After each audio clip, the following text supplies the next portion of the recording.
ẹ bá ń sinmi iṣẹ́ ilé ayé yìí àwọn èèyàn ń fẹ́ kéèyàn ṣoríire jẹ́ sì ṣe success don dey enter your way they go wan block your way but they no fit block my way.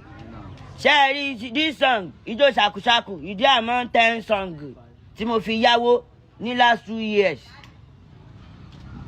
orin ẹ tí wàá wà nù orin tí mo fi yáwó ẹ̀hàn káà tó máa ń forin yáwó dey play ìjókòó síbẹ̀. àwa ń fi orin tá a kọ a máa fi ń yáwó òun ni mo ṣe ń kọrin lójoojúmọ́ ìgbà tí mo gbọ́n. so náà ní ìta ló fẹ́ sọ padà inside 10 song tí mo fi yáwó you say make dem take 1 song down ìyẹn jó ṣàkúṣàkù now ta ló fẹ́ sọ gbèsè yẹn ẹ sọ̀rọ̀ music Spotify ẹ bá dá sí ṣé kò sí lọ́ọ̀yà ń bẹ̀ kò sí understand don't worry I don't use your beat.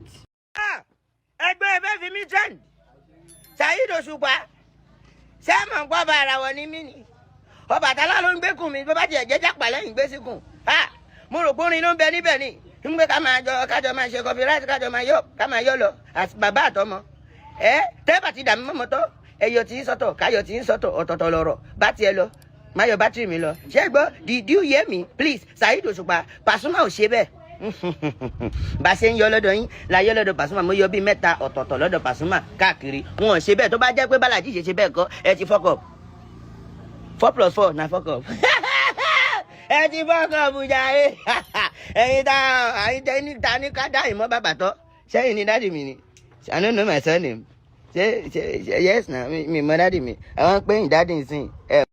aláǹsẹ̀ yọkúyọ ẹ̀yin fáǹsì mi ẹjọ́ ṣe Spotify náà yẹn Apple Music ni mo ní pé dandan nǹkan mọ́ ti jó ṣàkúṣàkú àti jó ṣàkúṣàkú ká tó jó àmàpíànó ó dájú Zazu I'm the newborn fella èmi kan ẹjẹ slim kò gbọ́ kankan ẹjọ́ ṣé mo ẹ̀ṣẹ̀ wá fi èmi lọkùnrin 3 ọkọ ìyàwó mi holy bridge I only use bridge nínú orin Pasuma Saheed Òṣùpá bridge ni mo lò lónú orin Saheed Òṣùpá o wọn fẹ́ járáwọ̀ mi yàwọn pátá tí mo kọ sẹ́yìn yẹn kọ sẹ́yìn lẹ́ni bíìtì ni kẹ́ni má nìyí o ajẹ̀bíjà kára ń ìjàpá ẹwò tó bá jẹ́ bẹ́ẹ̀ stop ẹ̀ tó bá jẹ́ bẹ́ẹ̀ yẹn lẹ.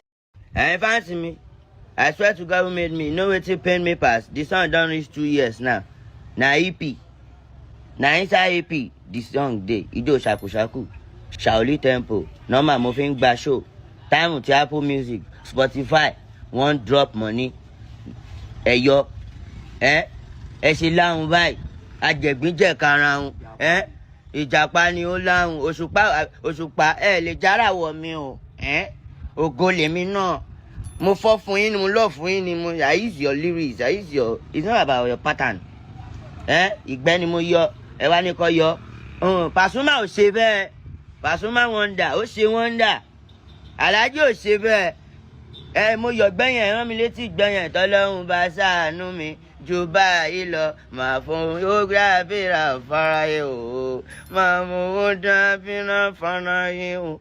ẹ̀yin bá ń sinmi ẹ sọ fún àgbà tí ó bá gbà ó máa dàgbà yà àgbàlagbà tó ń ṣe lágbàlagbà tí wọn fẹ́ kí ọmọ inú wọn kọjá wá ń fẹ́ yí kwánú àgbàlagbà tó ṣe lágbàlagbà tí ó fẹ́ kọ́mọ inú ẹ̀ jẹun bí ó bá jẹ́ kọ́mọ inú ẹ̀ jẹun ọmọ inú ẹ̀ yí kwánú ẹ̀ ní pẹ́ yí kwánú.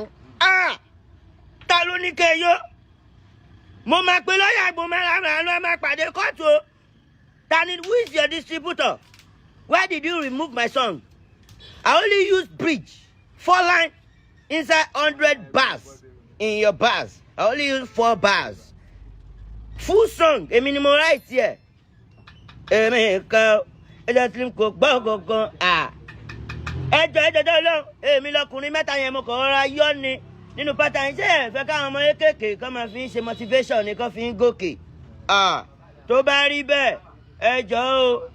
ẹ̀yin fáǹsì mi number 1 the song I drop ijó ṣàkúṣàkù the title is not your title àwa lọmọ ṣàkúṣàkù wọn á nìyẹn tú òjú pé kórọ́ọ̀sì wà nù orin bridge wà nù orin, hook wà nù orin, verse wà nù orin.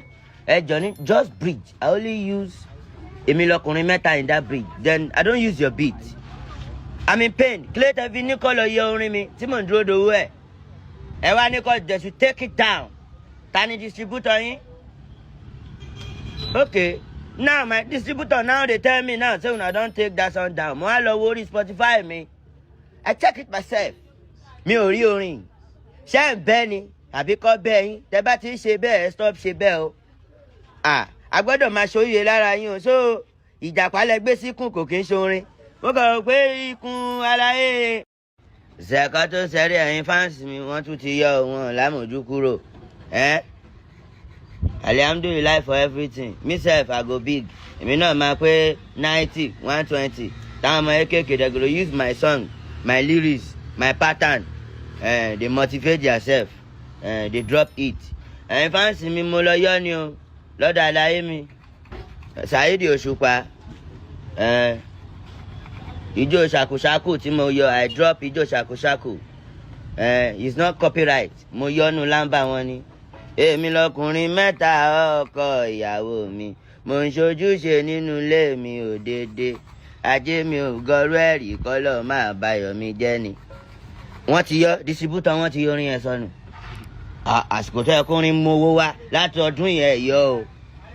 After 2 years lè wá.